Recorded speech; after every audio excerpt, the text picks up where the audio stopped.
episode 320 of the Should I Play This Game podcast for the 2nd of June 2025. It's been a couple of weeks, Steve. How are you, sir? Oh, it's fucking June. Why would you put it? Why would you say it like that? How else am I going to say it? It's the fucking month. Jesus Christ! It's the day. Fuck. How else going to say it? Yes, I know what you mean. Here's an even bigger factor of like where we're at for the fucking year. We're literally like, by the time this hits, we are 4 days away from Summer Games Fest.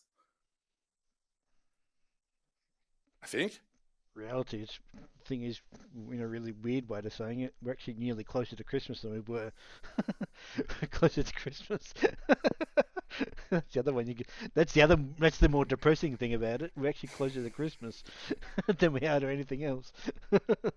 Well, that's not true because Summer Games Fest starts on like Saturday our time. So yeah, anyway, doesn't Christmas isn't on Friday. Mm. At least I don't think Christmas is on Friday. Fuck. No, but still, Stranger things have happened. As I said, we're closer. We're quite, halfway through the year, just about. So yeah, yeah. Oh, Jesus Christ. Okay, you've had a couple of weeks, I think. Jesus fuck. So I ended up having Wednesday, Thursday, Friday off work last week because I was getting sick / got sick. I don't think I'm fully 100% over it, but I'm close enough, so who cares? And then as a result, we didn't do anything last weekend, which I mean this in the nicest way possible. That was kind of nice. Yeah, 100%. It was kind of nice not streaming on Friday and Saturday and not recording on Sunday. I lost track of everything. It's just turns into work if you a little bit. Yeah, that's there's a couple games that aren't going to show up on my games played this week as kind of for that reason in some ways, to be honest. But the biggest thing was I woke up on Friday, came down, sat in this very seat, woke this very computer up by pressing the power button from sleep, and then it just loaded up to a black screen with like the blue little Windows loading circle. Okay, yep. And I'm like, that shouldn't be happening. That was working fine yesterday. What the fuck? And I wasn't doing anything for a little bit, so I reset it. Still wasn't doing anything. 10, 15 minutes later, at one stage I went into the BIOS of the motherboard. I was like looking around. Nope, nothing here. Went into the Windows boot menu twice. Once to try and repair something. It wouldn't take. So I'm like, fuck. And after a moment, I'm just like, fuck this. Reset. So I had to reinstall Windows. So in reinstalling Windows, I then had to obviously go through reinstall fortunately not the games on Steam, not like the documents, like my pictures, the soundboard sounds, all that sort of shit. The one thing that doesn't get saved into the documents folder are profiles in OBS. No, but they are backupable. So they are backupable if you're smart enough to back them up and don't actually think you have to reinstall Windows. Back up your PC. Always back up your PC. Yeah, I'm a silly bastard. So yeah, I reinstalled OBS, and then I was trying to figure out what I'd put. Like I'd had a filter on the microphone before the reinstall, so that when I was loud, if I got loud, which let's face it, it happens fairly regularly when I'm doing videos and stuff, it wouldn't just blow out. And as it turns out, I put a noise gate on it, not a limiter. So that when I recorded on Friday, about half of the video had no microphone sound. So I'm like, fuck this. So I kind of been on one a little bit. Fucking goddamn it. Anyway. Computers are fun. They can be. Yeah, that's the one thing. I need to find the profile for OBS so I can keep that saved so I can just grab it next time. Otherwise, everything else is fine. Yeah, because you've got Steam. Well, Steam's installed on a different drive, isn't it, for you? My Steam games are on a different drive. Steam itself is on the C drive.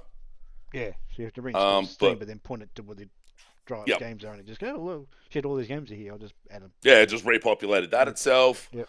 The Xbox app did the same thing. Yep. Turns out in the Epic app, I've got nothing installed, so it doesn't matter. I haven't opened Ubisoft yet. Mm. Yeah. Anyway.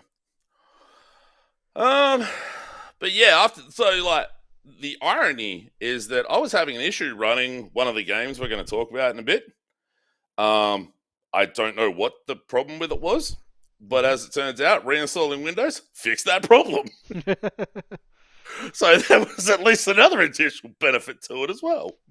I was like, oh fuck. Oh, and because I'm a dickhead, I've got that Opera GX, the quote unquote gaming browser, because I think it's funny. But when I downloaded it after reinstalling Windows, it wouldn't install itself properly for some reason. So I'm like, what the fuck? So I spent like a few attempts across like 5-6 hours. After a while, I just said, fuck it. Mm. And I'm like, whatever, this is pissing me off. Went into like uninstall it through add remove. And then I was like, what if I click reinstall? What's that going to do? And then it updated and did it properly and everything. So it's like, oh, fuck this. I was like, this is why people have PlayStations. Kind of. I mean, look, it's not a good equivocation, but arguably, when have I ever made good equivocations?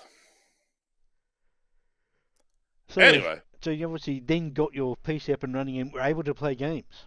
Yeah, it took all told, it took about 2-3 hours just in the downloading process of downloading everything, tweaking all the settings and all that sort of shit. But yeah, after that was done, which actually wasn't, the initial annoyance passed. And it was like kind of like this nice, almost meditative thing of just like feeling sick, reinstalling shit through Windows. And I was like, this is kind of nice, but I want to play a game now. Fuck off.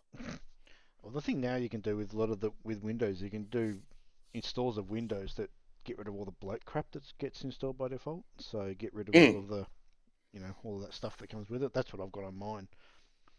I've even got a regular start menu, so you can get a thing called Explorer Patcher. Which basically puts Windows back to what it used to be, back with an actual start menu, with a start menu. Like it sort of goes back to old school stuff. I like the center on Windows 11. I don't. I do have that other computer that's out on the TV, and it's sitting there going, oh, Windows 10 support's going to end. And I'm like, I really could and probably should go into the BIOS, because for some stupid reason, when I've looked at it, it goes Windows 11 not supported on this PC. I'm like, what? Fuck you, it's not. It's more than meets the minimum specs. But there's like some CDN setting or something on the BIOS that's not quite right that you have to dig into to fix. You got to turn something on to make it compatible, sort of thing. Yeah, which I can do. It's not hard because I did it on this one, but I can't be fucked doing it. But anyway, how's tricks for you? Yeah, not bad. Things are going along nicely. You have a nice fancy dinner table behind you. Well, it's the one I've always had. It just hasn't been in this room for about 2 years. Fair play. So, no, even no longer than that. It's been in this room for about 6 years. No, renovations are just about done. So getting very, very, very close to actually finishing. So that's why things are starting to get back to normal layout of the house, sort of thing. So. It's also why I think that's also why I kept seeing Steam notifications popping up saying you were playing games. Yeah, I guess so. Yeah, maybe. I don't know. Maybe.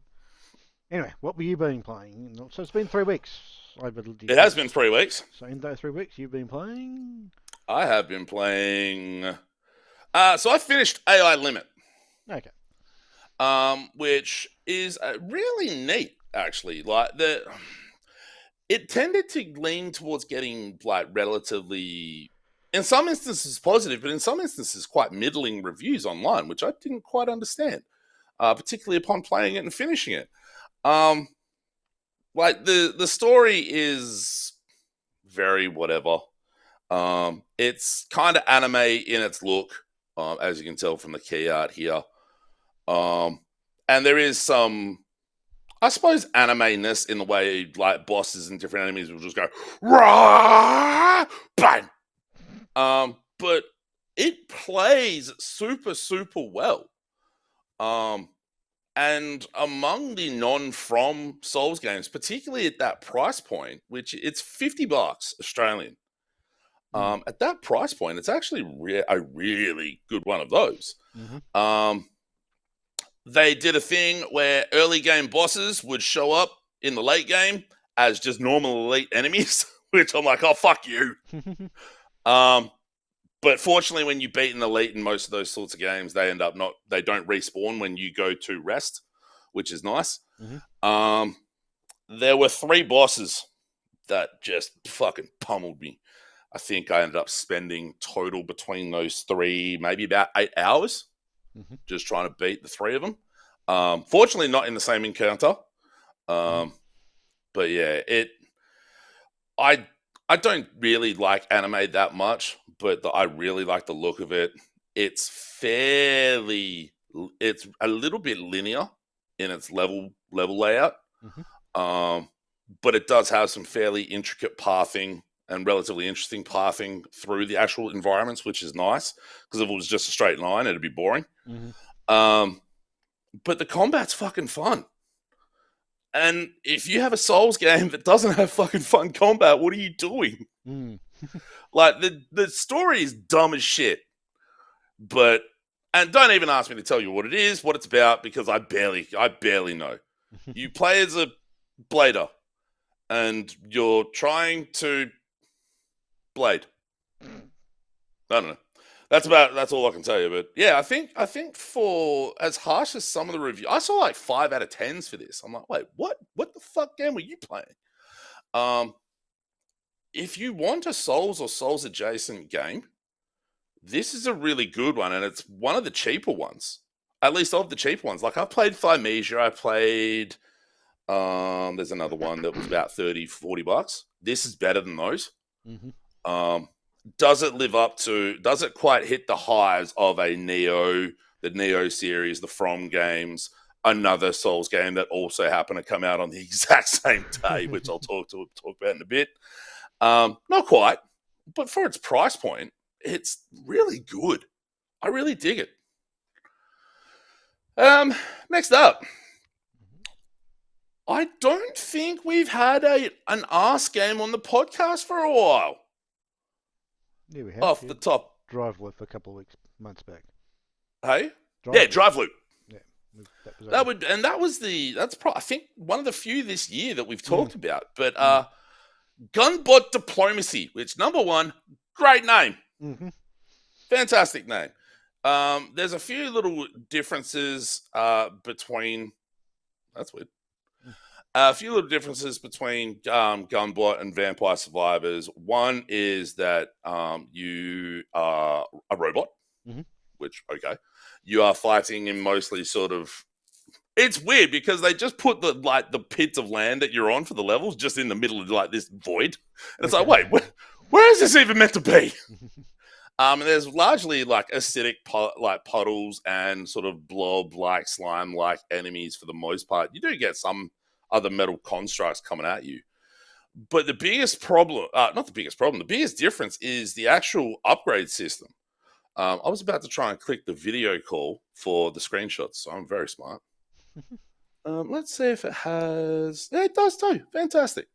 So when you level up in most traditional Arse games, you're able to pick from weapons, you're able to pick from augments to weapons, and other buffs that you get as you go along. Only in Gunbot, you get buffs when you level up, and there's also a toolbox item that you pick up that gives you another level up choice. So some of that will be like you get more scrap, which is the currency, like just nuts and bolts and stuff, which is up in the corner here. I still, even in the 15 hours I've played in like the last week and a bit, I still haven't figured out what the orange currency number does. Okay. I have no fucking clue, and it doesn't explain it. So you get different buffs as you play. Some of it will be like you can have a chance of shooting an extra projectile, piercing enemies, different damage type buffs and things like that. And then you have this hexagonal grid after each level where you can buy different weapons and different buffs for those weapons. And if you buy... So over in the store, there's an item with 4 little missiles on it. That's one of the weapons, which is like a little auto-homing rocket launcher. You buy those multiple times and stack them, and you level them up like the minigun that's here, where it's fully leveled out. Okay. Yep. And then you get evolutions, much like Vampire Survivors, where if you match the weapon to a specific buff or a specific upgrade, it'll evolve once you've gotten level 3 in each. Okay, so it's like but you choosing to do that, or is it like you're choosing? Yeah, you're choosing to do that. Upgrading one thing 4 or 5 times to fully upgrade it. Yep. And then you get okay. And like Vampire Survivors, it doesn't. You're expected to discover how, which different combinations, and of course, people have already cracked it and found out what the combinations are. And there's plenty of guides on Steam to help out with that. I haven't looked at that yet because I'm not that. Some of the weapons are super effective on their own. For the basics I've got left are finishing the hardest difficulty with every robot, which fucking Jesus. Just finishing it the first time was rough. Surrounding a weapon with 6 different elemental ammo types. I've only found 5. I don't know what the 6th one is yet. So it must be something I haven't unlocked. And just unlocking the rest of the unlocks, which is pick this weapon and get to the last boss. Which I'm trying, because I'm an idiot, I'm trying to do that on the hardest difficulty, which ends up like sandwiching the difficulty. And it's like, oh man. But it's neat. And I've spent probably, where is it? There we go. No, there. Nearly 15 hours across the quote-unquote last 2 weeks. Playing this, and much like a good ass game, it is very easy to just go, oh shit, I died. Oh, let's start again. Which is kind of nice. I will also say I streamed this game 3 times. Only once made it to video on the YouTube channel. Okay. One, because I was like, oh, I'm not feeling this. Bugger this. And then when the video shut the bed, or I didn't set it right. I'm not going to spend long talking about this, but this game's fucking terrible. Stickman, Strike, Conquer, Fantasy World. The key art's missing a letter, seemingly, from the title, which is great. It presents itself as kind of being Souls-ish, but you're just a stickman, which I'm like, that's a pretty neat concept. I'd enjoy that. And then I played it. And it's like this weird sort of Dynasty Warriors kind of thing with a sort of top-down exploration element between levels. And it just controls really piss poorly. The UI overflows each other, and it just overlaps things in a way that makes certain things really hard to read. It feels, looks, ... everything else, just very cheap. And I played it for about, 20 minutes. I played a demo of it. I think it was a demo. Or maybe it was a full game. I can't remember that. I bought it in early access and it came out. And I'm like, oh yeah, this looks rad. And then, no, it's most certainly not rad. So, to stick to the title of the podcast, should you play this game? No. No. Don't play this game. It's fucking terrible. There we go. I've said my piece. South of Midnight. Is this? I can't remember. I didn't actually see your list. Is this on yours? Yep. One. How far have you gotten?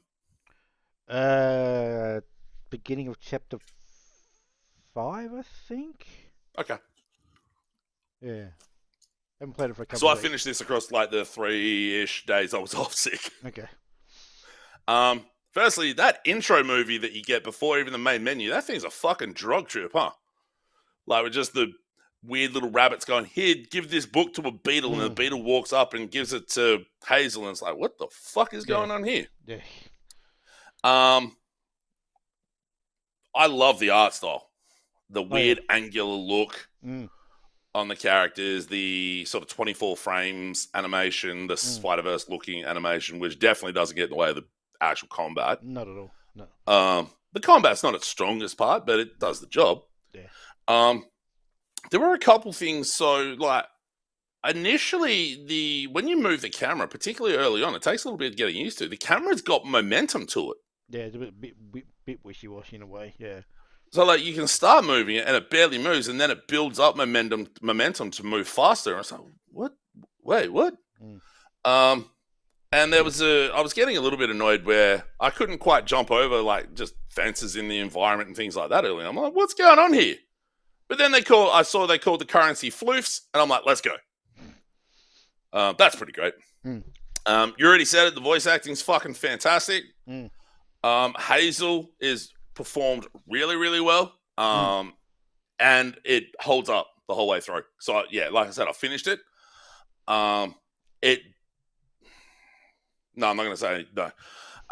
It holds up. There are parts that may be a little overwrought or maybe a little cliche-ish towards the end, but it's fine. The fucking narrator's voice, though, that's fantastic too. I've not come across any voice acting in that game yet that's bad. Mm. I think it's all. Have you come across the narrator yet? You should have. Yeah, he's the catfish. Yeah, catfish. Yeah, He's just got this really dope Louisiana drawl. It's like, go on over there and get them blood. Yeah. Anyway. No. I thought it was really funny that she says "what the heck" when she discovers the glide, but then also has no qualms saying "fuck" when everything goes to shit. So that was really amusing to me. And a preacher wearing a pair of jeans that has a cross on each arse cheek is a fucking look.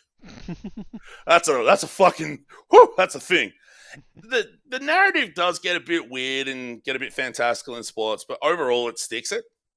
It manages to ground most of those fantastical elements in the relationship and in the pursuit of finding your mum. The way in which that pursuit devolves over the course of the game does get really weird.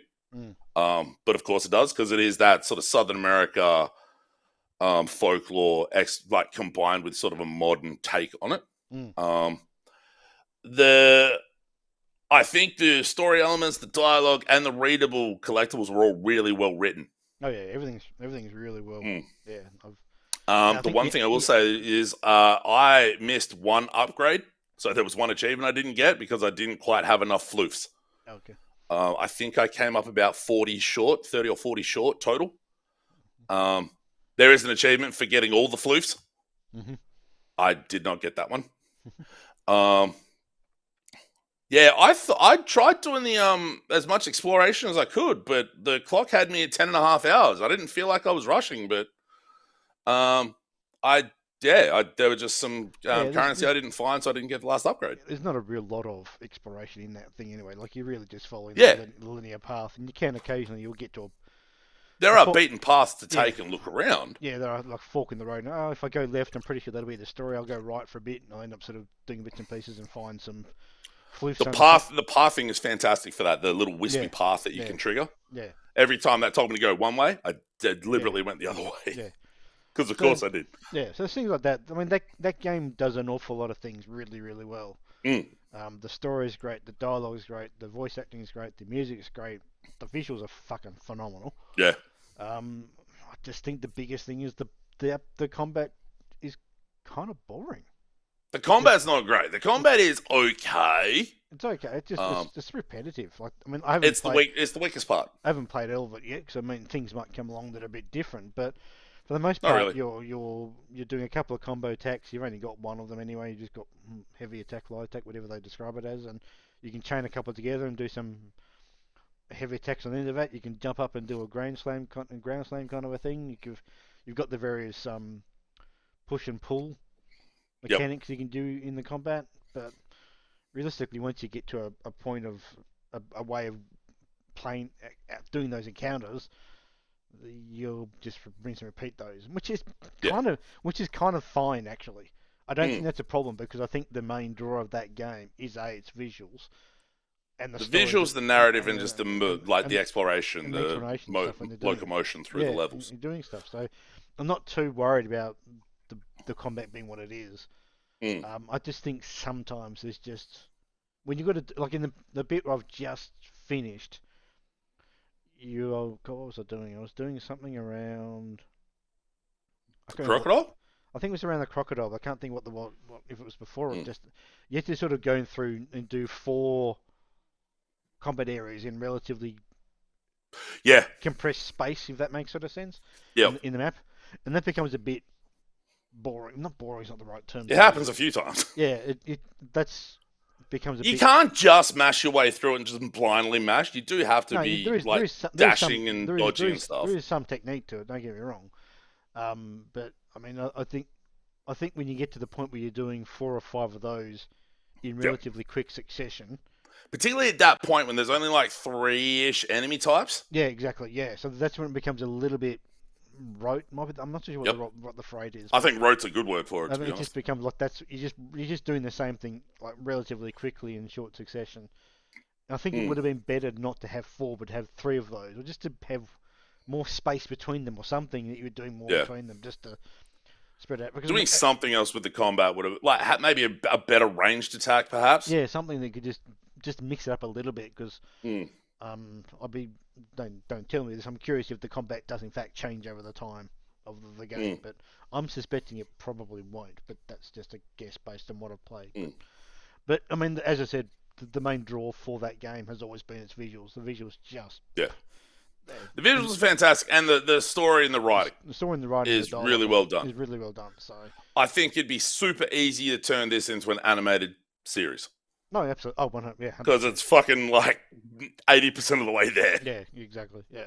No, it's awesome. I really like it. It was really unexpectedly Uncharted-y in a few spots. Is it? Yeah, like the climbing and then the navigation. Yeah. I mean, or the traversal. That I didn't quite expect that, but other than that, yeah, it held up really well, and I think it's probably the best. Well, not probably. It's the best thing Compulsion has done. No, yeah, for a long, yeah. Because We Happy Few had promise, but critically didn't stick the landing remotely. When we saw this, we were like, "What the fuck? That thing looks rad!" And it came out, and it's for the most part, it stuck the landing outside of the combat. Yeah, pretty much. And even the combat's not awful. It's just, yeah, it's just there. Yeah. And sometimes it doesn't need to be much more than that, particularly when you're telling a really, really interesting and really engaging story. And that's what I was saying before. Like the combat is what it is. Yeah, it's not the reason why I'm playing that game for. So, even if it was better combat, it still wouldn't be the reason I'm playing that game for. Yeah. So yeah. It would just make the act of engaging with that story slightly more, even more interesting. Yeah. But very, very good. It's on Game Pass, but I bought it on Steam. Well worth playing. God damn it, Starvaders. So I played the demo of this on a Friday Night Fun, and I really enjoyed it. I haven't played it recently this week because I almost starting to get my fill, because it's one of those sort of games where are we? What's something? Nope. There we go. That shows it pretty well. It's one of those games where getting through the first few rounds of encounters isn't particularly difficult. So a successful run is about 20 minutes, whereas a failed run is like 15.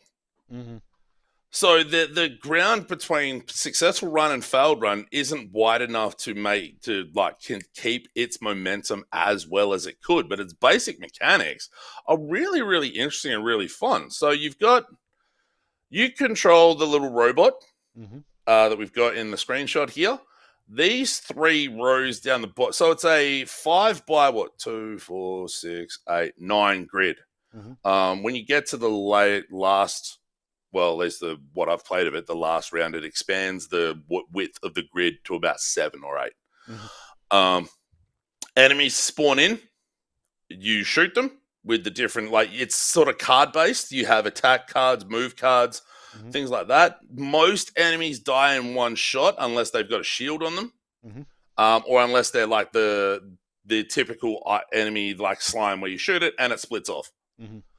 And you're shooting them, and if they get into these bottom 3 rows, you build what's called Doom. If you fill the Doom meter, that's it, game over. You have your energy, which you obviously use. Different cards have different energy costs. You can burn out, so it's not just if I play this, that's it. I can't do anything more. But then that card's unusable for the rest of the game. the way you build Doom is if they get here, they're there for one turn, done. It Okay. adds a notch of Doom. You don't actually take damage. If you get hit, you just have a junk card go into your card pile, Okay. which is actually a really neat way to do it because it does allow. It's a little more inviting in that way. You're not just straight getting your head kicked in constantly, but it does, like I said, not necessarily artificially lengthen, but the early encounters up to maybe a midway through a run aren't that hard. So when you fuck up in the end, it's like, oh, I'm going to do all that shit again. So it does sort of fall over a little bit on that. It's fairly bite-sized too. So the way it's got this must be from an early version because it's got days remaining here. Each act is only 5 quote-unquote levels. 3 choices of combat encounters. The 4th is a stop at a store. And the 5th is a boss. Okay. So it's fairly contained and fairly bite-sized, but that's somewhat... It's sort of a real difficult balancing act to pull off because the early game is relatively easy enough that if you do it a few times, like, oh, fuck this. But it's neat. It's really... The mechanics are really fun, and for one of these games, it does hold the attention. I'll finish a couple of runs on it, which that was really satisfying. And I've got one more character on the base. Well, there's a few robots I haven't unlocked yet, characters and difficulties and things like that. I don't know how much more I'll play of it because after about 6-ish hours, I think I've got my fill. But it's neat. Welcome to what I was playing before we started recording. First Berserker Kazan is the other Souls-like that came out on the same day as AI Limit. You are the titular Kazan, who is a former great general that killed the Berserk Dragon. But then you got banished and had your tendons in your arms shredded for treasonous rebellion against the Emperor. And it was all basically just a dubious, like everything was just bullshit to get you out, and then you're taking your revenge. There was a bit of chaos while you're being transported.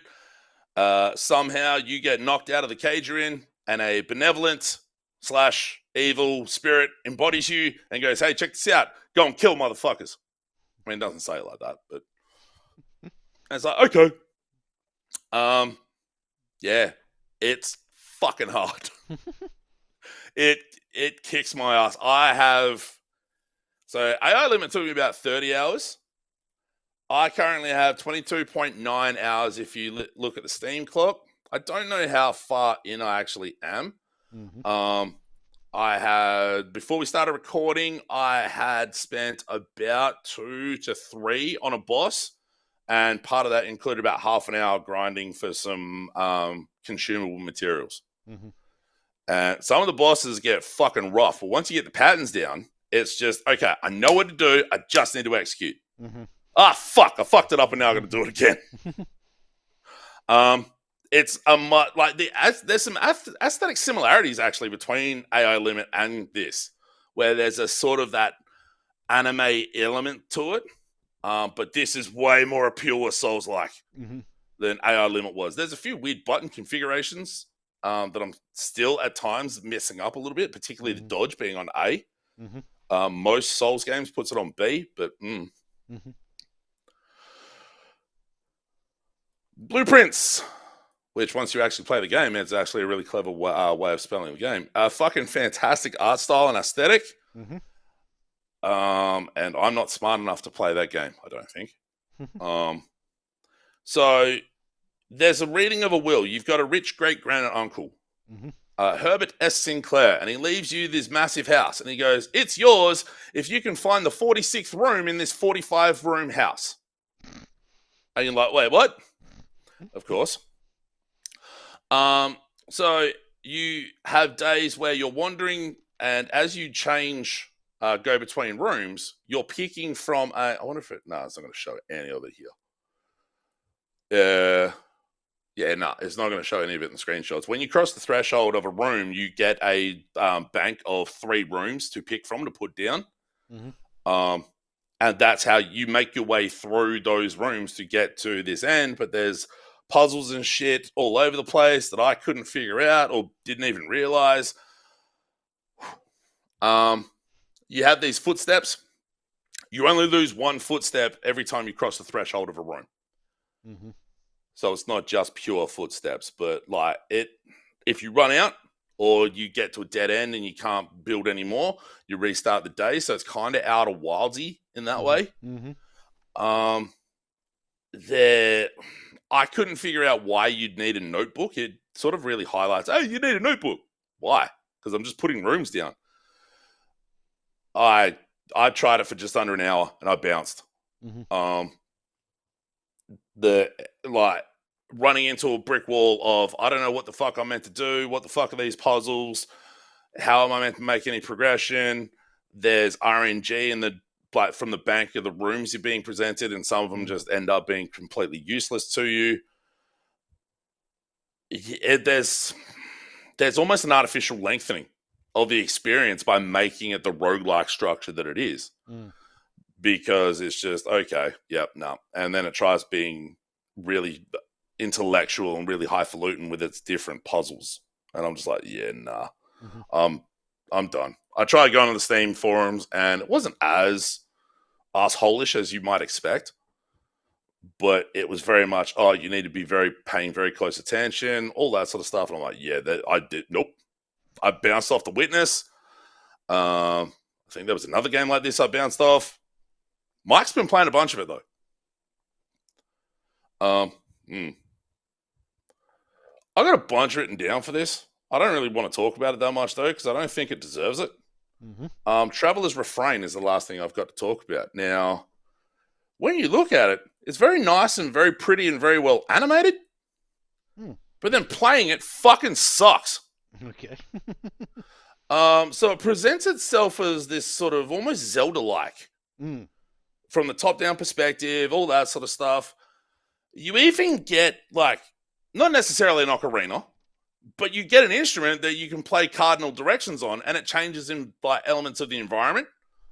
Only when you get the tutorial for said instrument, the arrows are drawn in such a way that you can't tell what direction they're pointing in. Okay. Or at least I couldn't. So there's some weird like mechanical forest like nature hybrids because of the constructs, because of the environment you're in. Mm-hmm. There's this really dense, verbose story to it that is, number one, really inefficiently told because it just runs lines across the screen with voice acting on it. And it doesn't fit as much on as it could or should. Mm-hmm. And the voice acting just feels like it doesn't care. It's just really flat and monotonal and breathy. And then the writing is super pretentious and upper tone ass. Like, as an example, I found myself in a familiar place. Sometimes such a thing can be comforting. And it's like, fuck you. Yeah, it did some really weird cliche stuff, and I've written down a lot of things to mention in it, but I just don't want to give it, I don't think it deserves that much time or that much talking. The thing that actually made me drop it, I reached a mechanized signpost that said I need to go find 4 items to open this door. Mm-hmm. And then the character goes, fun. And I'm like, fuck you, man. This game's not good enough to talk that much shit. So I closed it and then I uninstalled it. I don't know. There's an attack that you do get a weapon that you attack with, but the attack is incredibly slow in a way that doesn't feel very good. It looked like phenomenal in screenshots, and in motion it's not bad, but it drops the ball in almost every other sense. I'm like, so you look like the combat is song based in some weird way. Looking at the Steam page. Well, it says song-based, but the combat I saw in the early game, you're swinging this lantern and that's it. The music, the rhythm-based stuff is only for the guitar lute type thing the guy's holding in the key art here. So it's seemingly just to play a song, like you would in Wind Waker, to play a song to change the wind direction. It's you play a song to open a door. Okay. That's all that came up. I mean, granted, I got about half hour, 40 minutes, and I'm like, fuck this. Mm. In my pursuit of trying to not spend mass amounts of time on games I'm not liking, but there's also something to be said for maybe not spending money buying games that I'm sort of like, oh, this looks cool, and then it ends up being a piece of shit, which is harder to pull off. Mm. So yeah, that's my week. There is one little other thing though, and it actually is going to dovetail quite nicely into your games because this little guy rocked up. Um, I can't remember how I found. I think I got an email, and basically, I think I saw it on the Steam, like the Steam updates up top in your library. Mm. The Duck Detective game, the first Duck Detective game, was like, hey, there's a plush version of the Duck Detective. So I'm like, fuck yeah, I bought that, and then I completely forgot I bought it. And it got delivered during the week. I'm like, I got an email from Australia Post going, your delivery's coming today. I'm like, what delivery? And it turned out to be this little guy. He's got his little notebook and he's got his piece of toast because he has a toast problem. Mm. He's a duck. Which is weird because he doesn't actually quack like a duck. But yeah, Duck Detective plushie print. No! I tried putting it back on top of the computer and it almost fell down. That's probably not smart. There we go. He's up there sitting. That's me. Cool. All right. So we go. Yeah, that was... What a segue! So yeah, the Duck Detective, the Ghost of the Glamping, is the second game in that. Well, I assume now going to be a series. I assume based on what they're doing. So it's basically the same mechanics as the first game. Not surprisingly, you're doing the same thing. You're walking around environments, picking up clues, having discussions with characters, getting clues from them, searching books and bits and pieces for other clues, and then you're putting together sentences to describe or push forward the story. So it's got exactly the same mechanics as the first game. The alligator from the first game is in the second one. Yes. Freddy I Fredericton. saw about half an hour, the first half an hour of it being played.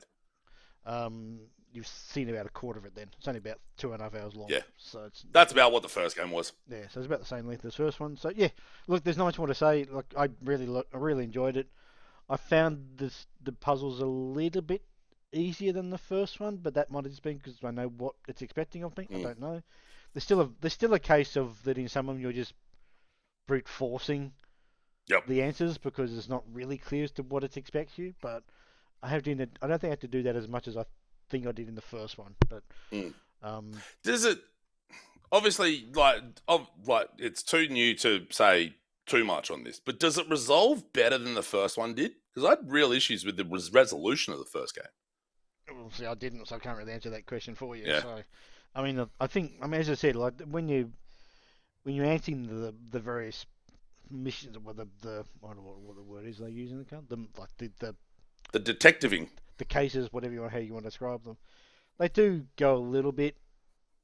Like they give you here's the sentence you create, and then this is what happens, and they build more flair around the story than just if they just took verbose what the sentence you created was. So yeah, I think that's probably where it doesn't really. Sit learning's probably not quite right, but yeah, it's not the sort of the flair around the story that they create embellishes the stuff that you do to the point where you go, oh, okay, I'm not really sure that's kind of what I thought was going to be, but yeah, that's kind of what they did in the first one, but my understanding is that this is a sort of simplified version of Case of the Golden Idol, the two Golden Idol games. Have you hit any interest in checking them out at all? Not really. I think I might even have one. I might have one of them downloaded to play, but haven't got around to playing them yet. But yeah, I think. The brute forcing was one of the other issues I had because trying to figure out what is it you think you've told me that I can use to figure this out. Yeah. It was the same, not the same thing, but it was an issue I had with Obra Dinn. In that, how the fuck am I meant to figure this out? I started just randomly clicking on shit and fucking guessing. Yeah. But I like the characters. I like the look. I like the sound. Yeah, I mean it's on the same Mm. same level as the first game. It's got really good voice acting, really good art, all that kind of stuff. How are the new characters? Not as memorable as the first game, but I think it's probably hard to do. Let me. Yeah, there's no standout ones like there was in the first one. I don't think Mm. compared to the first one. So I mean, I'd like them to keep making them. I mean, I think they're really good. I think I mean, as you like said, these 2 hour bite-sized things.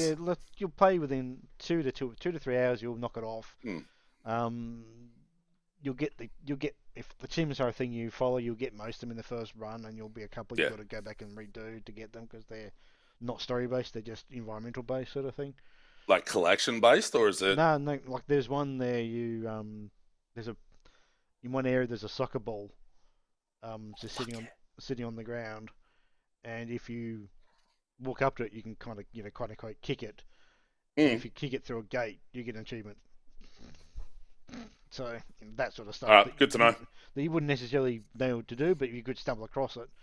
But yeah, I don't know. I think I will almost definitely get that one. I do think though that this is a good a neat path. Be it like it's mostly well told.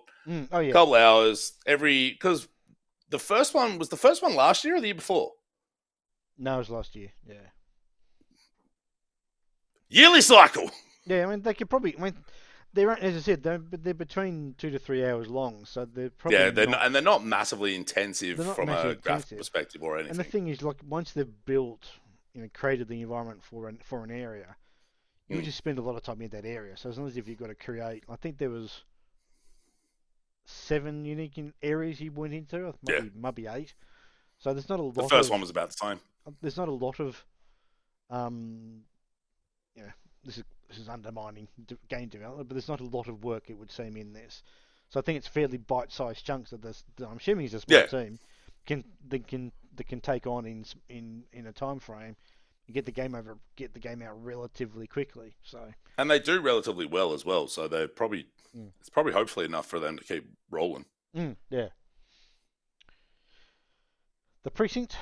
We Hey, did a we I was did about a to say check we played this, but we did a yeah, ticket of this. So I'm yeah, we're going to there's going to be a game coming out which is basically deliver at all costs, which is mm. these games basically came out roughly within the same time frame, Yeah, within a week. within a week of each other. They're very similar in the way in which the game is Present. presented, Mm. and they're very similar in the way in which the game plays. Or there's a very distinct difference between the two.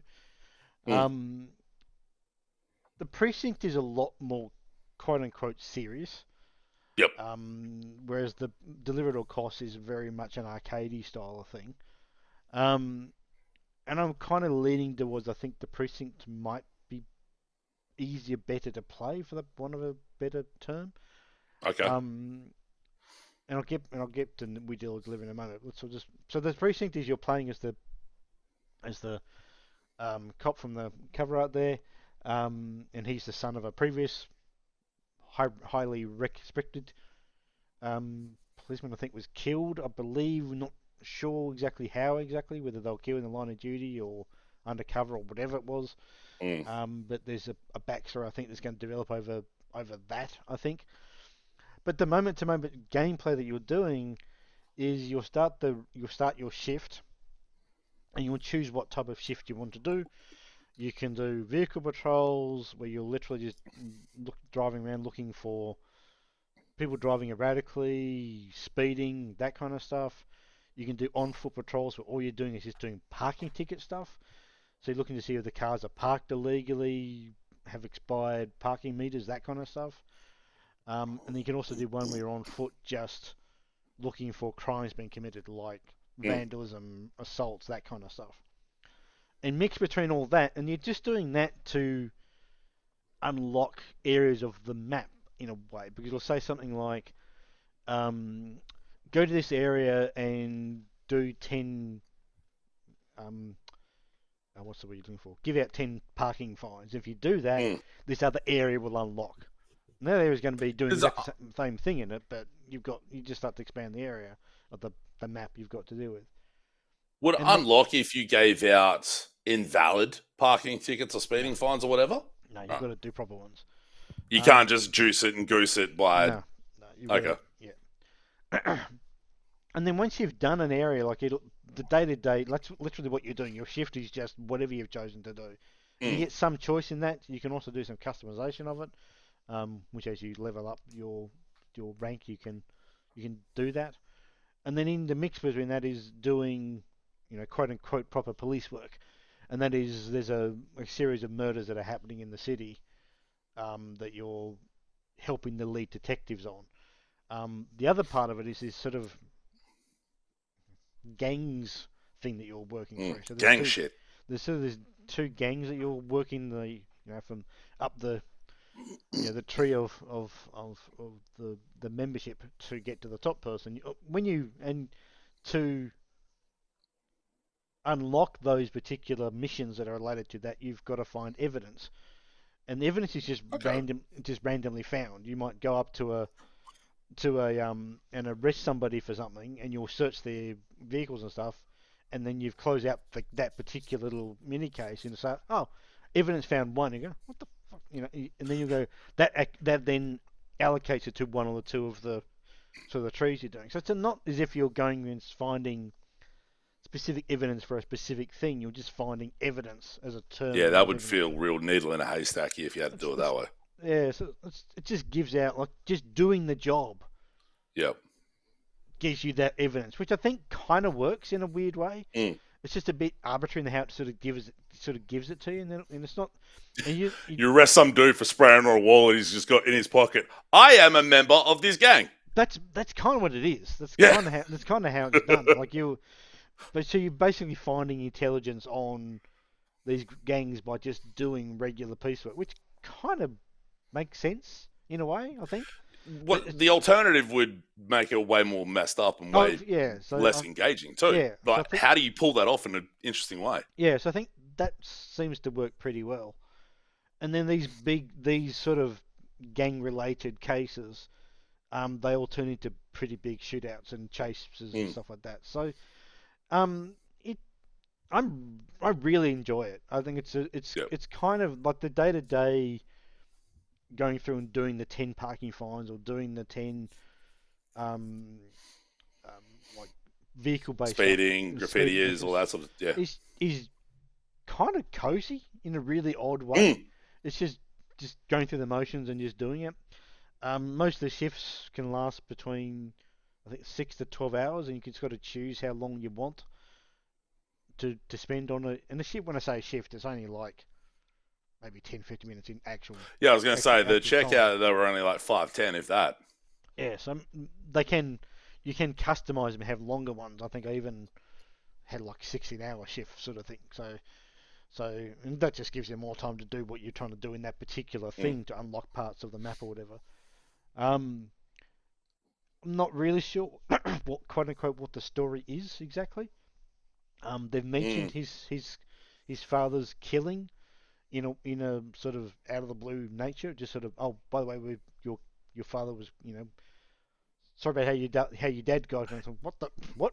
The checkout did sort of like really quite highlight the fact that this dude's dad was very well respected within Mm, the town and or the city or whatever, yeah, and it like really did.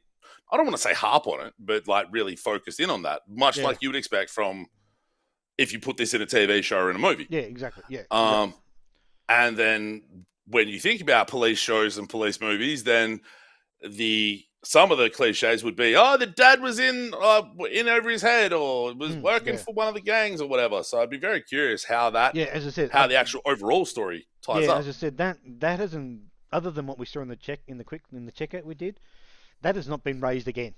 That whole thing. Wait, really? Yeah, it hasn't come back again. So How much more? How much more have you played of it? I think probably 10 hours or so. I think so far. So What the fuck? yeah, so I don't know what. I just said I don't know where that's gonna. It may not come up at all. I just don't know. But Ha! I'm intrigued if it will. Um, but yeah, like there's so I think it's just a neat little game. It's presented pretty well. I think the game when it gets at night in the rain looks really really It good. does look good. The lighting and all that kind of stuff that they do looks really really nice. So I think yeah, I'm intrigued by it. It the as I said, the sort of shift work you do is really kind of engaging in a really odd way, even though it's pretty mundane what you're doing. The running around stuff, trying to hunt down, chase down suspects and tackle them, and then read them their rights, and then go through. They did one of these. They did to sort of go through um the arrest, because that does Yeah. sort of this weird sort of leaderboard style thing. So at the end of each shift, as you're when you arrest somebody, you basically choose what offences they've done, and Mm. you've got a possession-based offences, on-foot offences, and vehicle offences. So, Mm. for example, if you go and just walk around the street and you can see someone in the distance um, assaulting somebody, you can run up to them and arrest them for assault. But if they start to run away from you, therefore it's evading arrest, sort Yep. of stuff. So you can sort of start to add on um, the the the offences they do. And as you're doing that, you're getting XP for each one of these you correctly guess. Well, not guess, it's not guessing. It's fairly obvious what you do. Um, at the end of the whole shift, you get an XP score over the Tallies entire up what shift. you got. So it says, like, you got this one, you got all these, and you got this. But if you do put on the arrest sheet form, where you think the offence they didn't actually do, you got it wrong, you get knocked off XP for that. Yeah. Because there'd be a thing where it's like, okay, the hierarchical order of crime. Do you make note of the assault, or is it more the escape from arrest that actually Well, gets recorded you do proper? both. You do both. Oh, okay. Yeah, basically you can basically do everything. So for example, if you were driving along and you saw someone speeding, so you speed them, so therefore you've got a speeding offence. Hmm. Then you catch them and you say, right, get out of the vehicle, please. I'm going to put you under arrest because you were speeding. Then you search them and find an illegal weapon on them. Yeah. Then they go, oh shit, I've been caught. They run away. Therefore, it's evading arrest. So things can just basically be just get added to over time.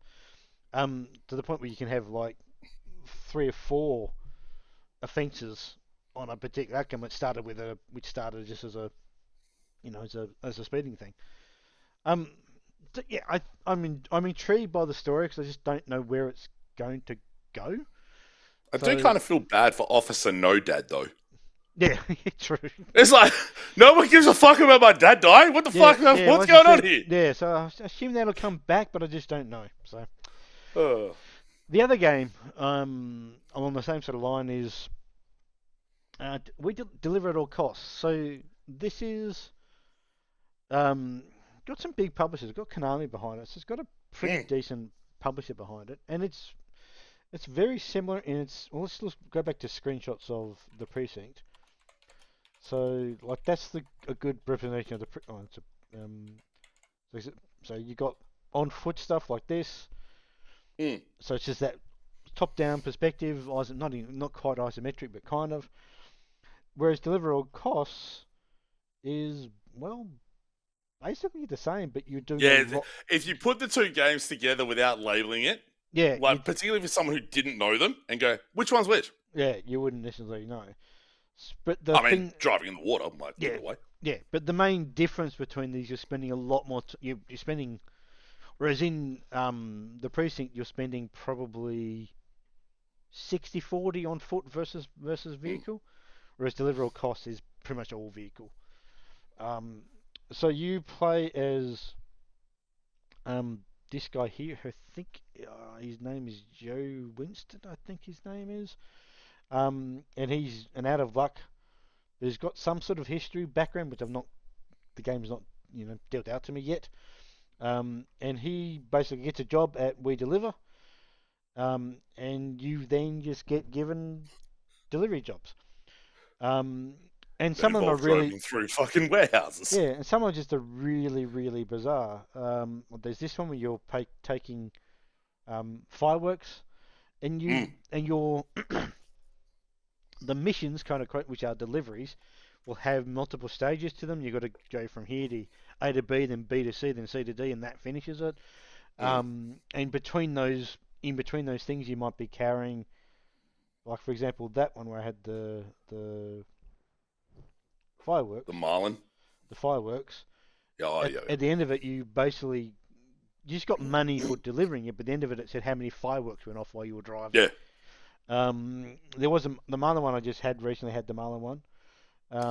I watched video of this as well, and that Marlin mission seemed like a motherfucker. It was a pain, and that's probably the thing where I think it kind of gets really frustrating in the playing. Gets in its own way with Yeah, hey, look how wacky this shit is, but then you got to play it. Yeah, so this the Marlin one was a good case of that because you had to pick up this Marlin, so you got a like an upgrade on the vehicle, which I don't think is any of these screenshots. It's not in the screenshot, but you put a winch on the vehicle. Yeah, you put a winch on the vehicle, allows you to pick up things like a big fish, like a marlin. And then the idea behind that particular delivery mission was to drive it to a particular location and basically paint it white, so that it was a. Have we white mentioned marlin. the Marlin's not dead yet? No, the marlin's not dead. So as you're driving, so somehow it manages to survive this entire fucking car trip out of the water. Out of the water. And as you're driving around, it's flipping around like a fish trying to fish out of water, basically. Boom! And it basically makes the physics of the car do some really bizarre things. And as it starts to get really aggro, you've got to go and find food for it. So it's just got all these multiple aspects of it. Yeah. But the biggest problem is the physics of the game and driving are kind of a bit not bad, but they're it's loose to make it like fun, Yeah, but then the looseness gets in the way. correct. That's exactly it. So you'll be like I need to go and get some food for this thing. I need to just do a quick left-hand turn because it's got some physics, and the physics you go flying off the freaking go way out to and you got to then come back around. There's the part we haven't mentioned, or you haven't mentioned as well, where if the Marlin gets too hungry, he fucking eats you. Yeah, exactly. So he starts to basically attack you and take your car and stuff. So it's got some really good mechanics, but as you said, it sort of gets in the way of itself, and the physics being so physics heavy, like we saw earlier, you could Which on one hand can be fucking fun as shit. Fun as shit, but then it can just get in the way of itself, and becomes a little bit unfun to play. And that's why I think it feels even though the games, as I said, the games came out at the same time with the Precinct, they are so different from each other. But I think the story in this one's more intriguing than the story in the Precinct. So the story in this one is actually quite interesting. I think has a potential to be quite interesting. Well, the Precinct one has potential, but it just doesn't seem to check in on it at all. Well, it hasn't done so far. I mean, like I said, I've only playing it, but whereas this one just does a massive story dump in the last 2 hours. Yeah, maybe that's what it does. For but this one is definitely getting the story up. Out there relatively. His story's being delivered as it goes along, sort of thing. So, but yeah, I mean, I do enjoy it a fair bit. But there are some frustrating parts of it. We just go, this is. I think it's mainly down to the thing I heard and the thing I've heard people say about it, read about it, seen in video is the mission design does get in its way. Yeah, that's the best way to describe it. It's like, hey, let's come up with a bunch of crazy scenarios, and then they kind of forgot, oh, fuck, people actually need to play this? Yeah, and some of them aren't bad, but when they sort of go way too far, like that Marlin one it took me a couple of goes to get it because I wasn't really sure what it wanted me to do and where it wanted me to drive. Because on the mini-map, they don't show the mini-map on these screenshots, which is annoying. They'll have, on the mini-map will be where the food for the thing is. So I thought, do I have to go through all the food? Is that part of the mission? Oh, fuck. Or have I just got to get it when it needs it? But then it's hard to know exactly when it needs it because it's just got these basically smiley face emoticons on the fish. So it just wasn't really clear sometimes what it needed to do. So yeah, so it has to. I think it's, as I said, they're so different from each other, but there's also such an aesthetic similarity between the two of them. Yeah, but it's interesting. But I mean, I think they're both going to be fun to finish, and I'll finish both of them. But yeah. Anyway, we're talking about South of Midnight. I'll go past that one. Nice day for fishing. I saw you playing this a few times. I'm like, you motherfucker. So this game came out literally about 3 or 4 days ago, as of recording. Yeah. And we talked about the demo of this about a month ago. Last time, I think. Last podcast, I think we talked about it. We talked about it. So I've been playing it now I've put in probably, let me just check the old time on this. Let me quickly check. I have been putting in just under 3 hours so far, so not that much. Okay. Um, and I like a lot of what this game does. Uh-oh. Visually, it's really nice. Like Yeah. visually, it's great. I mean, we'll just look. It's all pixel art stuff, and it's just really, really nice. We talk about. We'll probably repeat this. To set up, you play as Balin. You're an NPC in this game in this world. And then the game setup is that something goes wrong, and all the other actual NPCs, sorry, the actual player characters, which you Yeah, are the one, heroes vanish. the heroes and vanishes, they disappear. They disconnect from the game, sort of thing, and you then turn into the hero. And the mechanics are basically then. Where is one of? Is there a fish one in here? No, where is it? They surely That's have. kind of there. No, they don't have the meters. Where are It they? doesn't show the quote-unquote battle Oh, of... there it Yeah. is. There it is. So you're fishing. You send down your hook. You can descend down to a certain level based on your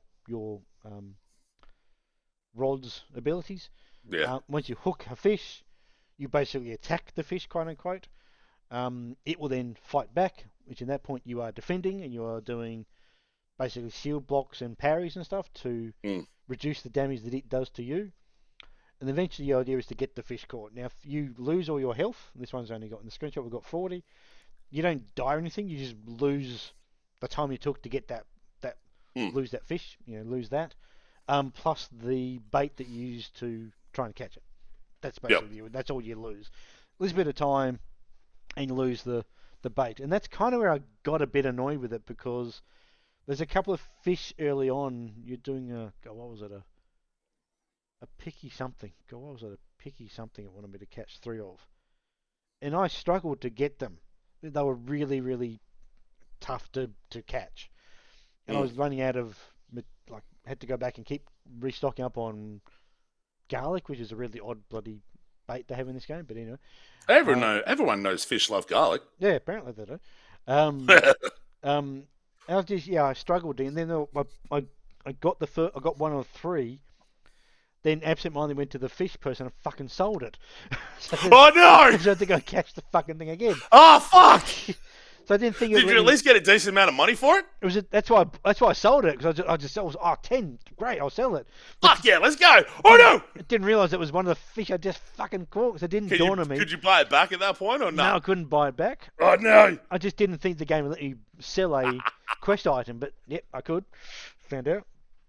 So I actually then sort of stopped playing it for a bit, went back to it, just did a bit more other fishing to sort of level up my character a little bit, and that became a bit more better. So it's just, I think it's every now and then I think you're going to hit a what's the Like a roadblock or something. yeah, I think you're going to hit a fish that's going to be a little bit trickier to catch, that you're going to have to spend a bit more time on, and maybe have to level up your character a bit to be able to do it, or go and buy. You can spend stamina. No, sorry, you can buy stamina potions. So one of the things not one in this particular screenshot. We got another one. Stamina is one of the other things they add into the game, into those fish mini games, for want of a better term. And as you're doing some of the spells you get, which can be high attack spells, they take up massive stamina. And also, just doing some of the various things can take stamina. And it builds back relatively slowly. But you can also buy stamina potions and activate those while you're in these mini-game fishing things to get stamina back, to then you do more attacks and stuff. But they cost 10 garlic to buy. And the garlic respawns relatively quickly. You've got to go through multiple areas to get the 10 to buy it. So there's a lot of back and forth stuff that's a bit frustrating. Okay. But the writing is really, really funny. It's really quite good writing. The design and the look of it, I think, is really, really great.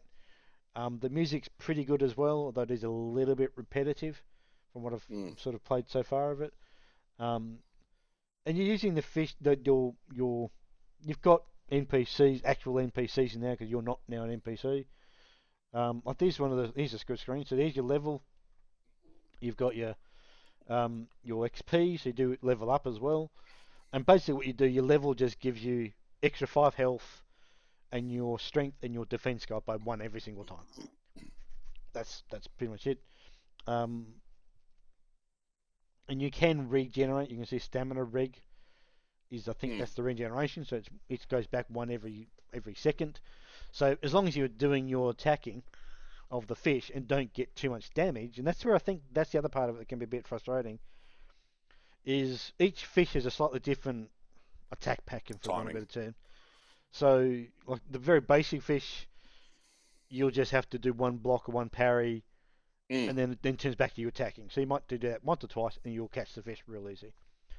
Some of them can be like they'll go on for several minutes, and you'll have 4 or 5 attacks. Punch of attacking, 4 or 5 parries, back to attack, 4 or 5 parries, and you might have to do that 6 times. But To then it actually, turns at weird fucked up times where you then yeah. yeah, so it's not 100% clear each fish you catch that's new, you got to learn its attack, its pattern Yep. basically. Um, and I'm not being particularly good at any sort of timing based games in a lot of things. So doing the parry stuff correctly for me can be a prick. Should I miss it? I miss the parry and Mm. I go down 15 health because the things can do really big damage. Oh Or yeah. they do they can even the fish themselves can effectively do these attacks as well, and they can and level up themselves during an encounter. And if you miss that in timer, you go from having only doing 10 damage to losing 20 damage, sort of thing. And it's Fuck. yeah. So I think some of them are. I think that's where it's going to be. It's going to draw for me a fine line. Is that you'll get a block. Right, it'll go. The quest is go and catch 2 of these or 3 of these, Mm. and catching them will just be a pain in the ass for me. And I think that's where it's going to be interesting whether I can get past that or not in some cases. Maybe it's more incrementally played than Yeah, sort of marathoned out or something, yeah, that perhaps. sort of Yeah. thing. So, but it's got an awful lot going for it. I like the style. I like the look of it. I like the dialogue. It's got a lot of neat stuff about it. Um, I just hope that the fishing mechanic doesn't. This might sound really odd. Doesn't sort of draw out its welcome too much because it can be too much to do Yeah. for me. And particularly if it's that thing where it's got really weird, fucked up timing that just ends up you're reeling, reeling, reeling, and it turns and you don't expect it, Yeah, and and then you that's lose a bunch of health and it fucks you like that. yeah, and That's that's an unpleasant vibe. yeah, and that even to the point where like as I said, like you go from this attack part to a defend, then attack, defend. That's literally the way it does it. Mm. And you can, if you hold down the attack button for too long, once it flicks back to defense, it back massively Oh, can it damage. chews you It chews from the demo. It chews your you health. chews your health big time. So what I was finding when I was doing is going, oh, this is probably just about enough time. I'm going to stop attacking, so I don't Wait do for the much. yeah, Wait for the defense, and therefore you lose. Therefore you're dragging out a bit too long. So I think if it yeah, made the transition more obvious from one to the other, that you weren't going to do too much, it might be better. But you can do a little bit of damage once it goes to defense before it starts attacking you, and yeah. it's a bit of a fine line as to where that line is drawn between them. So yeah, I think it's got a lot of I like a lot about it, but I think it could just become that it's just too much. I'm not too sure how to describe it, So but fuck you. yeah, something like that. But yeah, anyway, um, creepy redneck dinosaur mentioned 3 is another one I played. Um, this is an interesting game too because it's basically a match 3 game or a match game, one of those Mm. match 3 games. Um, you play as the character on screen who's JJ somebody. God, who is it? JJ somebody. You play as I can't remember. Um, and you're basically just doing encounters Yeah. with people in armor, gates, doors, uh, Yep. and dinosaurs.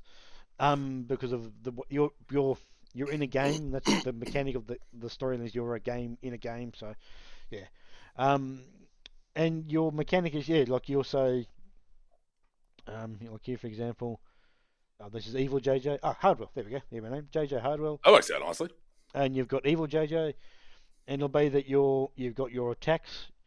You Mm. match up your knives, and they will just do basically 3 damage each one, or 4 damage if you match four, 5 damage if you match five, that sort of thing.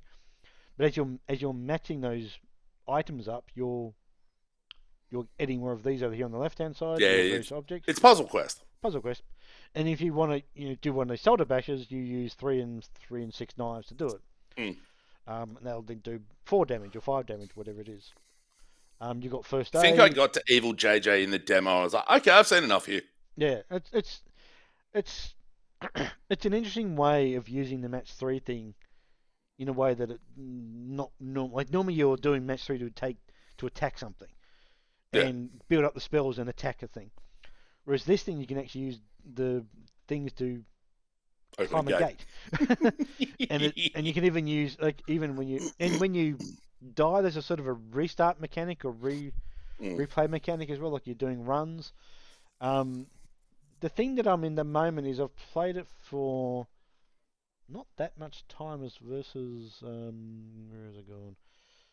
So I played it less than 90 minutes so far, 83 minutes Okay. on the time. So I've not played it a lot. It goes really quickly because you're only doing match three stuff. So they go maybe each match three thing might last 5 minutes at most, I'd say. Yeah, most of them are fairly short, Fairly at least short. early on. Fairly short, which is good. I think if they were any longer, you'd be pretty frustrated with them because you Yep. do an awful lot of them. Like literally everything you do is a match three thing.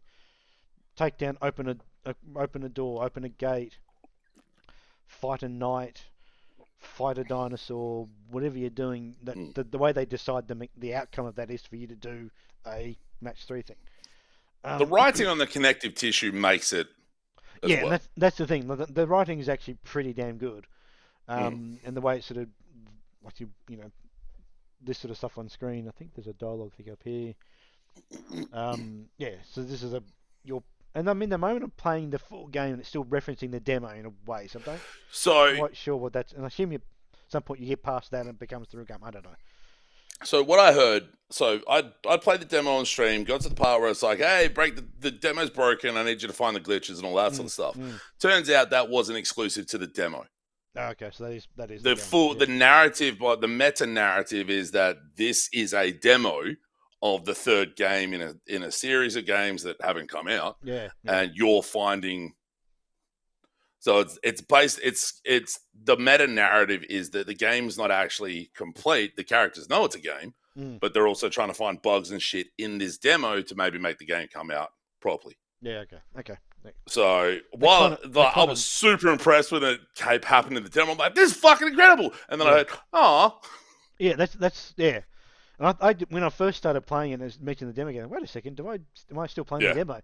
So I actually closed it down and uninstalled it and reinstalled it to make sure I got the game. Thinking I still thought I had playing the demo, but no. So yeah, they kind of make, now that you've said that, it kind of makes a bit more sense to what I'm saying. But I mean, I think the problem is I'm not really sure at the moment. I'm stuck. I think I'm kind of stuck because I'm in an area where I can go. I can take a couple of paths, but I don't know how to go back. So there's no map here on the screen. There's kind of a map that you go through, like a path you go through. But that's only between encounters. Well, yeah, but I haven't figured out a way to go. Like they have, how to describe it?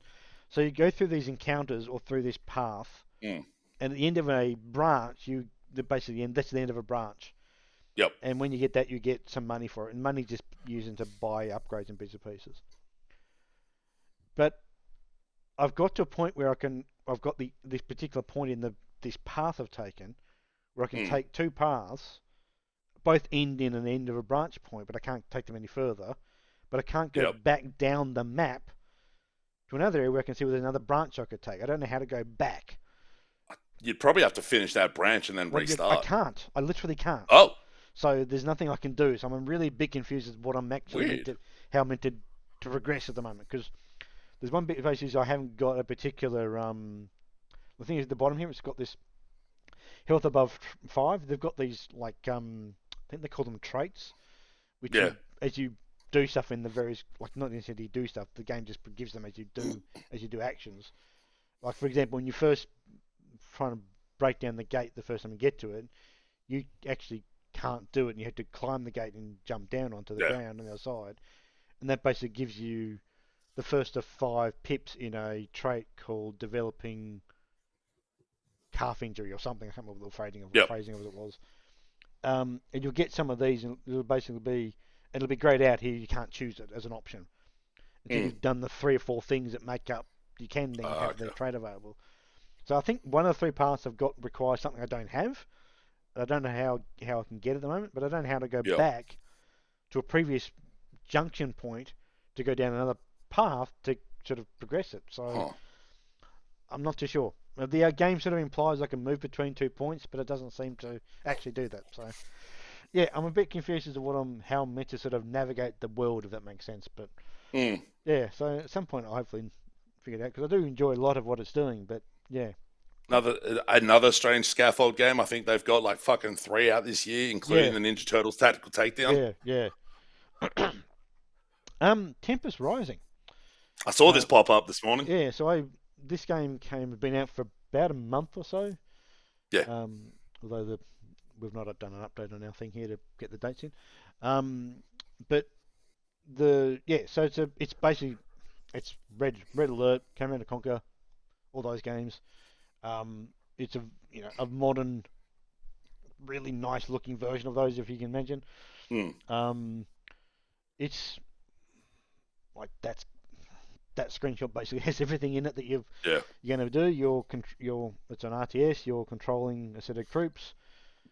We did a check out of the demo Yeah, a while ago, last year, probably last year now. I think. late-ish last year. Yeah, um, So that's up on the YouTube channel if people want to yeah, look at it. and it's it's a very good one of those games so far. I've only played it for Mm. maybe an hour or so. Um, it's it's not quite the over the top thing that Command and Conquer, all the cutscenes that they had in their games were sort of known for. That doesn't seem to be the case with this one so far. I think Command and Conquer was a bit more grounded. Red Alert is where it got real stupid. Yeah, one of them, I can't remember which one it was. One of them got a bit silly, Yeah. but Red Alert um, had Ric Flair fighting a bear. yeah. So like, it looks really, really good. Like the Mm. animations and the explosions and stuff that you do is really neat. There's some pretty decent cutscenes between the various campaign missions that you do. You've got a campaign where you're playing as the GDF, so they've even got the Global Defense Force name from the original games. I think it stands for something different, though. Oh, maybe it does. Maybe it does. Mm. And you also can play as basically the other side, and there's 2 separate Yeah, campaigns. the nod, not nod. Yeah, basically, yeah. So in the cutscenes, like they do look pretty fucking good. So, Not FMV, though, is it? no, it's not FMV, so it's Right. true animation sort of things. It's true Yeah. cutscenes, like you think. But yeah, I'm enjoying it so far. It's probably one of those things I'd probably play a bit each week just to do 1 or 2 missions Yep. and bail out of it because it's not something I'm going to sit and play for hours on end because it's just not that sort of game for me. But yeah, it's been out for about 6 weeks. So I think I've given enough chance to sort of be patched and stuff like that. So Mm. performance-wise, it seems to be pretty good. Yeah. And the last one I played today, or this week, is Republic of Pirates.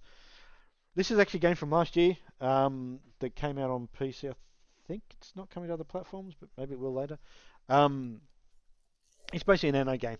That's the game. That's the Mm. type of game it is.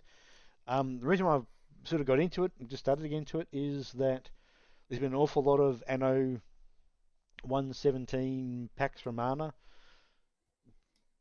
coverage in the last week or so. Yes. That game's I think they did a preview event. They did some preview Or event something. somewhere. There's a lot of stuff coming out of it. It's like, oh, I like to play. I might play one of those games now, and this is the one I had already installed, so Yeah. I'll just fire it up. I might not even. I probably won't even finish it. I'll play it for a bit, Mm. get my fill of that sort of game, and then wait till Pax Romana comes out because what they've shown from that in that game looks really kind of cool. So, but yeah, it's the kind of game you think it is. It's got pathing. You've got Yeah. what you're putting down in terms of markets and huts and that sort of thing. It's got the same mechanics. You've got to give them their needs and their wants and stuff like that, and that's all part of production lines you've got to put together. So yeah, it's the standard one of those games. It does look really neat. I think the visuals of it are pretty cool. Like it does look really nice. There's no date on it yet. What's that? Outside of 2025. What's that? Date for what? Sorry. Oh, yeah, I've missed out a key part. There's no date on Anno yet. Yeah, no, that's what I'm saying. Yeah. Yeah, I knew that. So, um, yeah, so this game, like, it's just, Is it super close to the Anno structure? it's basically the same. Like, it's really the same. Okay. Like, you're doing the same thing. You've got to do production lines. You've got to build your lumber, your lumber mill to then go to sawmill to make wood. Yeah. Okay. You've got to take your plantations to then turn into cotton, to turn into fabric, to turn into sales. All that sort of production chain sort of stuff. That in the same thing you would have had with Steam World Dig. Big. No, Build. Same sort of thing. Like exactly the same sort Yep. of stuff. But yeah, I really like it because it doesn't seem to be quite as serious as the Anno games are, because they are kind of Like tonally, like yeah, narrative wise? yeah, or? narrative wise. Yeah, like this one's Okay. a bit more arcadey from that perspective. Pirates are also slightly more whimsical in some Yeah, regards. exactly. Yeah, that's the thing. Whereas the Anno stuff's going to be about Rome and building Rome and that kind of stuff. So it's Super going to have self-serious. a bit more of a serious sort of nature to the story, or serious stuff. But yeah, I'm enjoying the 20 half hour or so I played of it before we started recording. So, yeah, so that's basically my games for the last 3 weeks. Ones I'll go back to the Precinct, Deliver All Costs, South of Midnight, Nice Day of Fishing, Crazy Redneck, Danum Dinosaur Mansion 3. That's a fucking long name. I'll go back to Tempest Rising in bits, and I'll go back to Republic of Pirates in bits. But yeah, those first 3 or 4 games will be the ones that I'll focus on. I'll just swap between them. I'm not going to spend. Yeah. I don't want to sort of marathon a game and just get it, knock it over, sort of thing. But Mm. yeah, so that's my 3 weeks. So it is the 1st of June.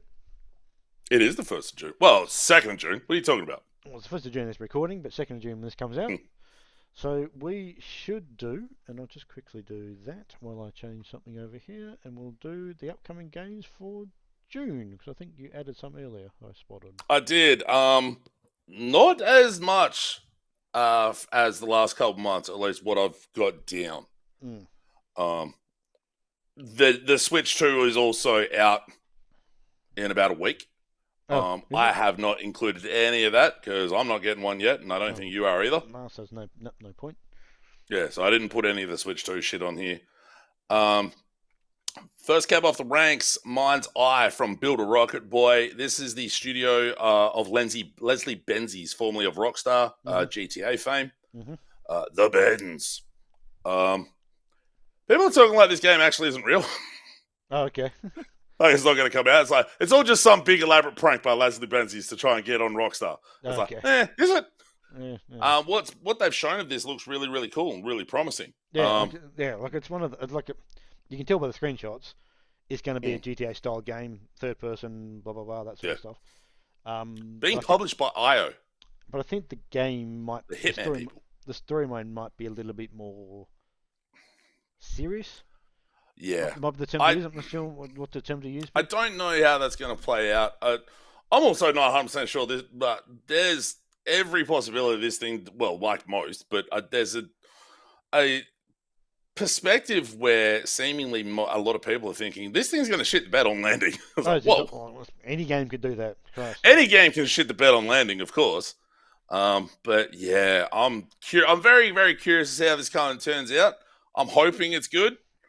I think the thing that we haven't, like with a lot of the games that are like this, there's been no pre-release coverage yet. No. And that can be a little bit, that can raise red flags. Doesn't necessarily mean red flags, but it can do. So, yeah. Yeah. I'm intrigued by I'm intrigued by the story of this one, with what it's doing. But again, yeah, I'll. What you can say. Yeah, exactly. The PC release of Stellar Blade came out on PlayStation last year. I played the demo on PlayStation. I dug it. But I tend not to play as many games on PlayStation. I'm just more comfortable at my desk. So that's out not this coming week after. Character action, Soulsy stuff. Has a really neat look. The next game in the Controllerverse, or the Alan Wakeverse, or the Remedyverse? I don't know. It's a multiplayer shooter. I am very, very curious, and I've talked to a mate at work, and I think we're going to play some of this when it comes out. FBC Firebreak being the game. It gets weird from all the footage they've put out. It's not quite as self-serious, which even saying that some, like even Alan Wake 2 has a seriousness to it, but it also takes the piss out of itself in that seriousness as well. So I'm really hopeful this turns out really well because I've fallen off Call of Duty pretty hard. Okay. So we'll see. Mm-hmm. I have played the Hell Clock on stream. One of the only quote-unquote roguelikes in some regards that actually holds any interest. It played super, super well, and it was a really interesting concept behind it. The sort of clock components and the upgrades and how the actual playing of it was really interesting and really entertaining. I really dug it, so I'm super looking forward to that. It's football, but it's Rocket League, but it's made by the people who made Sifu. So you're kicking fools in the head while you're kicking the ball. It's basically Rocket League without cars. Yeah, basically. Which sounds like a fucking stupid way to describe football. Yeah. But the game itself is literally that like enclosed space to play football in. Yeah. It looks really cool, but if it turns into fucking Rocket League 2.0, I'm out pretty quick because fuck me, people got good at that shit. Yeah, no, I'm not going to play this much at all, but I'm curious to have, when it does actually come out, it's how it really plays and how if it gets the same. How Rocket League-y or how FIFA-y it actually and how much sort of esports traction it gets. Like Rocket League just went fucking nuts for that stuff, and deservedly so. But yeah, I'm not too sure this one's going to quite get to that level, but I don't think so. But yeah. I think this is the last one on the list. Outrider Mako is the only other, the sort of main quote-unquote indie game that's on here. Sort of Zelda-like, but has a weird sort of feudal, not necessarily feudal Japan, but like Japan mysticism tilt to it. It's looked really interesting in the videos I've seen of it. And it's just a function of, does it stick the landing? Who can say? Oh, no, there's one more. System Shock 2, the 25th anniversary. I never played the original System Shock 2. No, neither did I. But that Night Dive version, that Night Dive System Shock that came out, I think, last year was really well done. Outside of it not really telling you what to do in places. So I'm very curious to play System Shock 2 because people really talk this one up. Like, people were really effusive in their praise for System Shock 2. Yep. So I'm really curious about that one as well. And like I said, I super dug the Night Dive remake of System Shock. So that's what's coming. Yeah. Not as much as last couple of months, but still games. Still games. Right, let's wrap this up by going into the beginning of the end.